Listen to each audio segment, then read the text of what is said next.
Now, both of yesterday's police shootings highlight a heartbreaking and complex crisis that's playing out in our communities. People with mental health issues ending up dead in confrontations with police. In just the past 3 months, there have been 6 officer-involved shootings with people experiencing a mental health crisis. 5 of those encounters were fatal.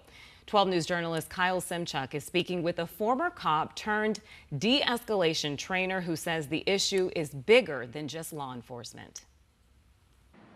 From apartment complexes and mountain parks to church parking lots and family homes.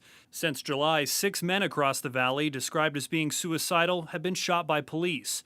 All but one of them died. A commonality is, of course, the presence of a weapon. It's going to be the highest predictor of a deadly outcome in any law enforcement interactions. Jesse Trevino is a former police officer who now trains law enforcement nationwide in crisis response and de-escalation through his organization, Solution Point Plus. We in law enforcement should know as much as we can about mental illness. He says it's unfair police are often the default response to mental health crises. I believe, especially the more serious ones, won't ever allow for any other response other than law enforcement, because of the danger that's present. Trevino says some agencies in the Midwest and Texas have adopted bold policy changes.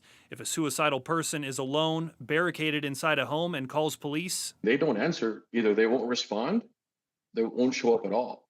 But police in Arizona still do. These are very difficult calls to navigate. Dave Goitia, president of the Glendale Fraternal Order of Police, says law enforcement never wants to use lethal force, and doing so can have lasting psychological effects on an officer. But the problem is when somebody is putting your life in jeopardy or a civilian's life in jeopardy, the time for de-escalation and those tools has unfortunately passed. Goitia and Trevino believe more proactive mental health treatment and access to services are needed. I'm not saying that just building another clinic is going to change things. There has to be significant understanding of this. For the families and for the officers, these stories don't end when the scene clears.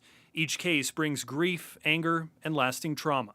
To the people that lost a loved one, it's extremely tragic. And I know for a fact it's tragic to the people that had to pull the trigger as well. In Phoenix, Kyle Simchuk, 12 News. All right, Kyle, thank you. And if